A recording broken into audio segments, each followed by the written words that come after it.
It was a quiet morning in the courtroom, the kind of quiet that made every breath feel heavy. The judge, an older white man with deep lines across his face, sat at his bench, flipping through a stack of papers. Lawyers whispered among themselves, shuffling documents and adjusting their ties. The air was thick with tension, the kind that made even the walls seem like they were holding their breath. Then, they brought in the boy. He couldn't have been more than 10 years old. Small, with dark brown skin and eyes that carried the weight of something far beyond his years. He walked in, his little hands trembling at his sides. His mother followed closely behind, her lips pressed together in a straight line, trying to be strong. She held on to his shoulder, as if her touch could shield him from what was about to happen. The way she looked at him, full of quiet love and deep pain, told a story that no words ever could. The judge cleared his throat and looked down at the boy. "Do you understand why you're here today?"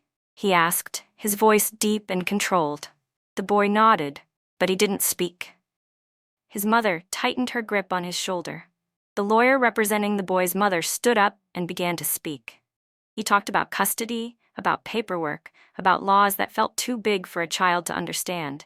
The boy's father had abandoned him before he could even say his first words, and now, after years of silence, the man wanted legal rights. It wasn't fair. The mother knew it. The lawyer knew it. But fairness didn't always matter in court. As the conversation went back and forth between the judge and the lawyers, the boy stood still, staring at the polished wood floor beneath his feet. His breath was shallow, his small fingers twitching slightly as if holding on to words he wasn't sure he should say. Then, something changed. He lifted his head, took a step forward, and spoke. "Can I say something?" The room went silent. Everyone turned to look at him. Even the judge seemed surprised. He adjusted his glasses and nodded. "Go ahead." The boy swallowed hard, then looked straight into the judge's eyes. His voice was small but steady. "I forgive him." The words hung in the air like a weight too heavy to carry. His mother gasped quietly, her hand flying up to cover her mouth. The lawyer blinked, unsure of what to say. But it was the judge's reaction that changed everything. His face, usually stern and unreadable, turned pale.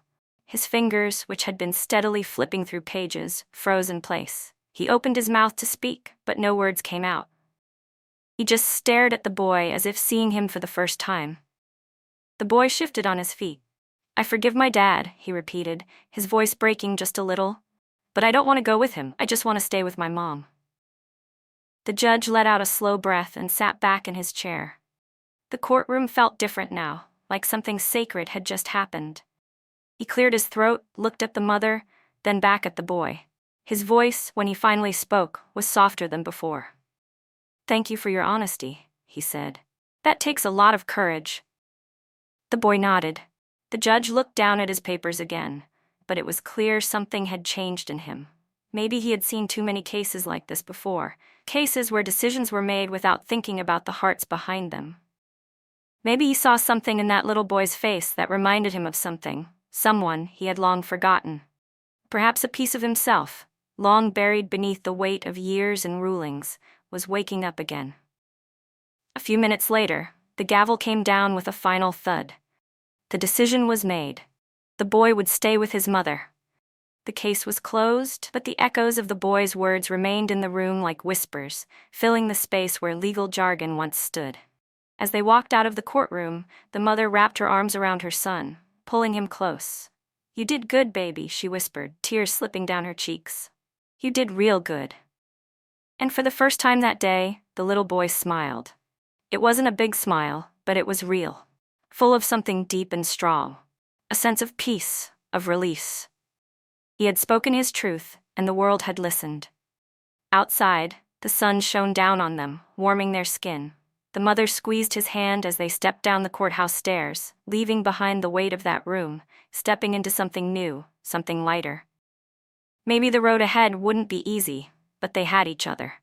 And for the little boy, that was enough.